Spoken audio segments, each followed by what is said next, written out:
So guys tend to not want to vomit out the things that are going on because of the fact that they don't want to burden other people. Understandable, admirable, but also causes a lot of failure in relationships, because the more we do this, the more we have arguments, and one person is believing the other person is mad at them, when typically the things that are happening in the relationship, the disconnection is happening because of the fact that one of the people are going through something in their life that is impacting them in a way that's starting to now reflect on the relationship.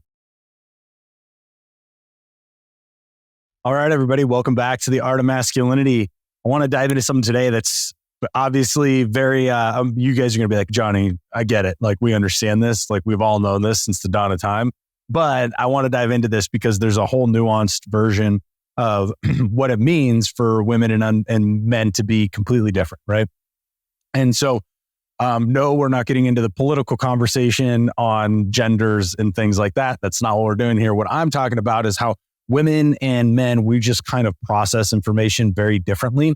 And so in relationships, a lot of the times the miscommunication and friction's caused because of the fact that both parties just don't necessarily understand the other person's way of seeing the world, or the other person's way of perceiving the world, or the other person's way of even perceiving that environment or that scenario or the solution to that scenario. Like, there's so much convolution here because of the fact that we don't understand the way the other person thinks, processes information, logically comes to conclusions, or even creates a structure to solve a problem. We don't have those similarities, right? Like, it is just, it's a fact. Men and women are very different in those capacities. And this has caused a lot of friction in relationships. Now, I hear from women all the time asking me, like, how can they better understand their man to help get them on a path, to not only find their, highest potential, but also to support them on their path of reaching their highest potential and succeeding in their aspirations of business and impact. I get this question pretty frequently. My wife gets it as well. And women are asking her to ask me about these things, right? And so I felt like this is something that has to be addressed. And I know that I've experienced it as well in my relationship. Part of the early development stages for me, I probably came to the evolution of this when we were living in our apartment in Alexandria, and I was talking with my wife in our apartment, and it was an argument. She was getting agitated. I was getting agitated. And there was just a complete misfire of information. And the whole thing was not even that big of a deal. Now, when that happened, I sat back, and I had already been kind of on my self-development journey at this point for about a year or so. So I sat back and was like, okay, well, what happened? Like, why did something that was so small get so blown out of proportion? And what was the cause of this? And what was it that I could do better, not only for myself, but for my girlfriend at the time? We weren't married yet. And so I was thinking about all this, and I was like, oh, okay, let me ask the question, like, what happened in the argument, and what were you feeling before the argument? So I came to the realization that earlier before the argument, I believe this one, I had just come home from work. We were getting ready to go to the gym, which was driving 45 minutes to drive like 3 miles because it's DC area. So that was like not fun, but also gave time for pre-workout to kick in. But we were getting ready to go to the gym, and then had this argument, and I had just gotten home from work. I was still working for the federal government, and it was one of those days where kind of everything just kind of hits the fan. Shit hits the fan. Things don't go super well. And, you just kind of feel like you're a bug, not the windshield, right? So you're a bug on the windshield. That's what I felt like that day. So when I came home, and then she had whatever was going on with her day, whatever was going on in her mind, come up and question something that had to do with our day or weekend. And she had that, tone or energy. It ended up spiking up where my energy was, because I was already not in a great place. And it ended up cultivating an environment that neither of us wanted, but we ended up having to experience. And so I thought about all of this, and I was like, well, okay, like, if I'm feeling that way and I didn't tell her that, that probably led to further friction or further miscommunication during that time. So had I gone in and into that conversation, said, hey babe, maybe like right now is just not like a great time for us to talk about X, Y, or Z because I'm a little stressed because work was kind of, a shit show today. That probably would have gone a long way. Now, men don't do this. I know I didn't do this. I know most men don't do this. I've coached hundreds of men, or I've coached and worked around hundreds of men. And I know that we do not share this kind of information. Part of the first reason on why we don't is that we don't want to burden other people, right? Like, and especially with women, you guys absorb things emotionally. So if I say, hey, I'm, having a rough day because of this and this at work, and I just kind of want to like have a, 15 minutes to myself or 30 minutes to myself, well, then you're going to feel that emotion and then you're going to embody that emotion. And then that's going to affect your day. So guys tend to not want to vomit out the things that are going on because of the fact that they don't want to burden other people. Understandable, admirable, but also causes a lot of failure in relationships because the more we do this, the more we have arguments and one person is believing the other person is mad at them when typically the things that are happening in the relationship, the disconnection is happening because of the fact that one of the people are going through something in their life that is impacting them in a way that's starting to now reflect on the relationship. Has nothing to do with the relationship.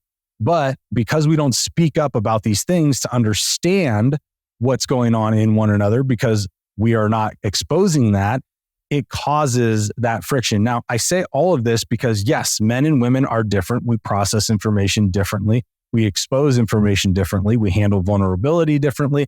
And we handle trust differently when it comes to vulnerability. And so in all of this, women, listen to me, that like it is not lost. You are not lost if your man is not coming along with you on the ride for the development right now. And you feel like it's impacting your business. You feel like it's impacting your growth. Okay. You're not lost and he's not hopeless. Okay. There is a way to do this. And there is a process in which you can actually start to influence him. Guys, sorry to tell you, it's not about you being manipulated, but it is about the women having the proper ways to influence us. Because when they do, especially when they're on a positive path, that if we were on a similar one, we could really improve our own lives. That's a good thing. We want that to happen. And the most influential person in our lives, and I can, again, speak from my own experience and speak for a lot of men, pretty much almost all of them, because every guy says, every husband, every dad, well, hey man, why do you want to make a lot of money and have a business for my wife and my kids? Or I ask them, hey man, like, why do you want to get better in this area of life for my wife and my kids? Everything is always for the wife and the kids. And so any guy that tries to say that like, that a woman, the woman in their lives, giving them an influence in a way that's not pressuring them is not going to work. You're a fucking liar. And I promise you, either you're a liar or you're a complete dirtbag, like one or the other. Just going to be honest here. For most men, these things do work. Influencing the men through a way of creating a non-pressurized situation while also giving them the tools that can percolate in their subconscious. So then the ideas and the provocation to do something different comes from that information while it sits with them. That is all real. And I can tell you 100% this worked on me. And I know it works on pretty much a majority of men out there because the women in our lives are big influences for the actions that we take and for how we lead our lives when we decide to include another person in it, right? Our wives in it, our girlfriends in it, whatever. And so this is important to let you know that your journey is not lost because he's not on it. And he is not hopeless because you're on that journey and he hasn't jumped on it yet. There are ways to do this. Now, one of the things that Taylor did, and I'll give you an idea here of how this kind of worked out for me, was Taylor, when we were first starting to date, she was actually originally a friend of mine from the gym, and I had started getting into bodybuilding. She was already a pretty successful bodybuilder by that point. I think she was actually kind of leaving the bodybuilding world because she had taken first place in numerous competitions, taken, second and third place in others. She was very accomplished. And she was kind of exiting the bodybuilding world, and I was kind of getting into it. And she introduced me to a group of bodybuilders, and one of them predominantly became my coach because he was the coach for all this group. So he really good process there. But anyways, we were friends, and I was coming out of a divorce. Now, being in alpha from special operations and doing, protection and being in that alpha environment and coming from this understanding that you can do anything on this planet. Now, it doesn't change the fact just because I went through a divorce that I think that about myself. I know I can do whatever I put my mind to.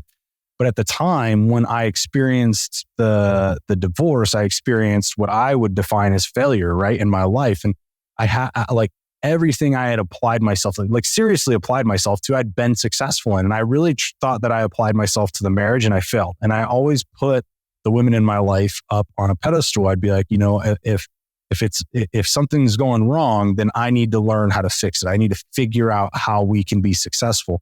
And I felt like I failed in that capacity as well. And so I had all these conversations in my head. I had a friend who was on her self-development journey. She had started her business, her fitness business at the time. For those of you ladies who are listening, who do know my wife, she did have a fitness business a long time before she got to where she is now.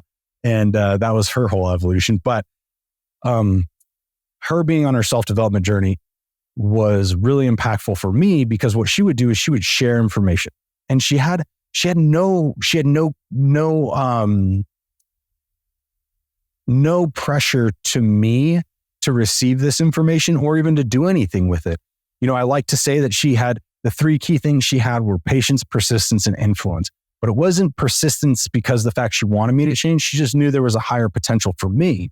And just like for anybody out there, right? Like everybody has a higher level of potential. And if you're willing to expand yourself and grow individually, that potential becomes even more exposed. Now, I had already reached high levels of potential physically and operationally, but when it came to interpersonal growth, it was something that I did not have any real tangible experience in. I had no reference point for, and frankly, I was actually against, right? Because I thought I was good the way I was.